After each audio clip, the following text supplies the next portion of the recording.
आज हम गाउसियस थ्योरम की सहायता से इलेक्ट्रिक फील्ड की इंटेंसिटी निकालेंगे due to thin spherical cell.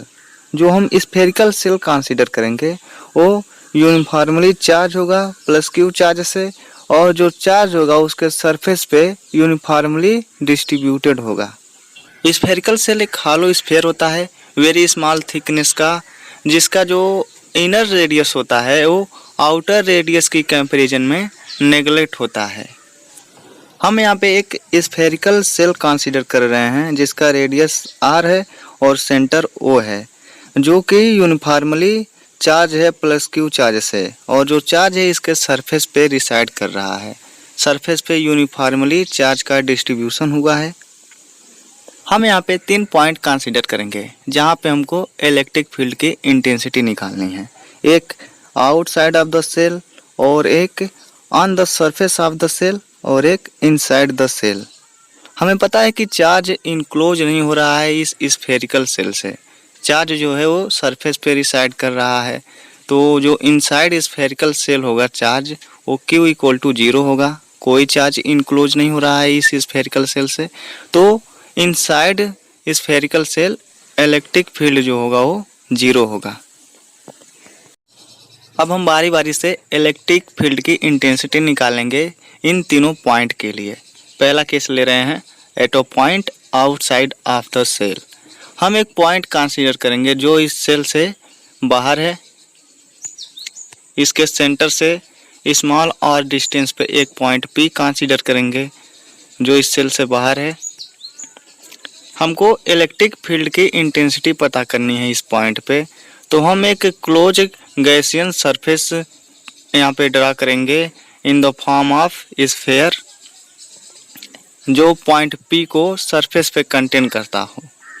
अब हम एक एलिमेंट्री सरफेस कंसीडर करेंगे ds, जो ds वेक्टर होगा वो सरफेस के नॉर्मल होगा और उसकी डायरेक्शन जो होगी वो आउटवर्ड होगी, और इलेक्ट्रिक फील्ड वेक्टर जो है वो ds वेक्टर के डायरेक्शन के सेम होगा। तो यहाँ पे जो थीटा बनेगा वो 0 डिग्री का होगा। अब इस स्मॉल एलिमेंट्री सरफेस जो हमने कंसीडर किया है उससे निकलने वाले इलेक्ट्रिक फ्लक्स को कैलकुलेट करेंगे। तो यहाँ पे हम लिख सकते हैं D phi E equal to vector E into vector ds, क्योंकि जो स्मॉल एलिमेंट्री एरिया है उसे small elementary electric flux pass करेगा। अब हम इसको लिख सकते हैं D phi E equal to A D S cos theta. अब जो इलेक्ट्रिक फील्ड वेक्टर है और ds वेक्टर है दोनों की डायरेक्शन सेम है, तो थीटा की वैल्यू यहाँ पे हम 0 लिख लेंगे। तो D phi E equal to हो जाएगा A D S cos 0 degree की वैल्यू होती है 1, तो D phi E equal to A D S हो जाएगा। अब इसके बाद टोटल इलेक्ट्रिक फ्लक्स निकालने के लिए जो इस स्फेरिकल गॉसियन सरफेस से पास करेगा टोटल इलेक्ट्रिक फ्लक्स, उसको निकालने के लिए हम इसको क्लोज सरफेस इंटीग्रल से इंटीग्रेट कर देंगे डी फाई ई को। तो हम इंटीग्रेट करेंगे तो हमको मिलेगा phi E equal to uniformly charge का डिस्ट्रीब्यूशन है, तो यहाँ पे इलेक्ट्रिक फील्ड जो होगा वो यूनिफॉर्म होगा, तो इलेक्ट्रिक फील्ड यहाँ पे कांस्टेंट की तरह ट्रीट करेगा, तो इसको हम इंटीग्रल के बाहर कर सकते हैं। उसके बाद हम लिखेंगे E integral over close surface ds। अब हम जान रहे हैं जो हमने गॉसियन सरफेस यहाँ पे कंसीडर किया है वो in the form of sphere है। यदि हम इस एलिमेंट्री सरफेस को इंटीग्रेट करेंगे तो हमको एक स्फेरिकल सरफेस मिलेगा, और हम जानते हैं स्फीयर का सरफेस एरिया होता है 4 पाई r स्क्वायर। तो हम क्लोज सरफेस इंटीग्रल ds की जगह लिख सकते हैं 4 पाई r स्क्वायर। तो फाई ई इक्वल टू हो जाएगा e into 4 pi r square. अब यहाँ से हम गाउसियस थ्योरम को यहाँ पे अप्लाई करेंगे, तो फाई ई की जगह हम लिख सकते हैं q upon epsilon naught, total charge enclose by close surface upon epsilon naught.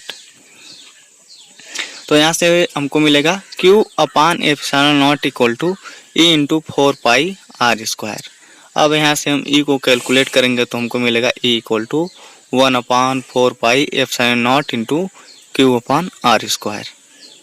तो कोई भी पॉइंट इस स्फेरिकल सेल से r स्मॉल और डिस्टेंस पे हो तो उसकी जो इलेक्ट्रिक फील्ड की इंटेंसिटी होगी 1 upon 4 pi epsilon naught into q upon r square. अब एक अगला केस ले रहे हैं, at the surface of the spherical cell. हम एक पॉइंट लेंगे जो इस स्फेरिकल सेल के सरफेस पे लाई करेगा, कुछ इस प्रकार का।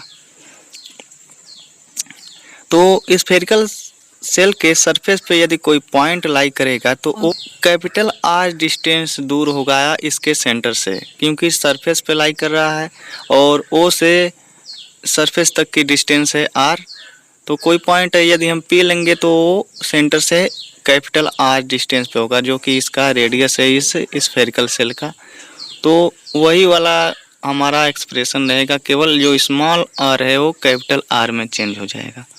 तो इसके लिए eight a point on the surface of spherical shell electric field की इंटेंसिटी हो जाएगी E = 1/4 पाई epsilon naught into Q upon capital R का स्क्वायर। अब हम अगला केस ले रहे हैं इनसाइड द स्फेरिकल सेल। हमें पता है कि जो चार्ज हमने प्रोवाइड किया है वो इस स्फेरिकल सेल के सरफेस पे रिसाइड कर रहा है। तो जो एक क्लोज सरफेस होगा, स्फेरिकल क्लोज सरफेस, उसके इनसाइड कोई भी चार्ज इनक्लोज नहीं होगा। तो फ्रॉम गाउसेस लॉ जो इलेक्ट्रिक फ्लक्स होगा वो 0 होगा। तो इसलिए जो इलेक्ट्रिक फील्ड होगा इनसाइड द स्फेरिकल सेल वो 0 होगा। तो हम इसको इस प्रकार एक्सप्रेस कर सकते हैं, phi E = Q upon epsilon naught. Q = 0 होगा तो फाई = 0 होगा, इसलिए जो E = होगा वो भी 0 होगा। यानी इलेक्ट्रिक फील्ड की intensity inside the spherical shell at any point is 0। तो आज की इस वीडियो में हमने इलेक्ट्रिक फील्ड की इंटेंसिटी निकाली due to thin spherical shell by using Gauss's theorem. I hope कि वीडियो आपके लिए हेल्पफुल रहा होगा। मिलेंगे अगले वीडियो में इसी टॉपिक को आगे बढ़ाते हुए। तब तक के लिए धन्यवाद। और हाँ, यदि आप हमारे चैनल पे नए हैं तो इस वीडियो को लाइक करें और हमारे चैनल को सब्सक्राइब करें, ताकि आने वाले वीडियो में ज़रूर मुलाकात हो। Thanks for watching.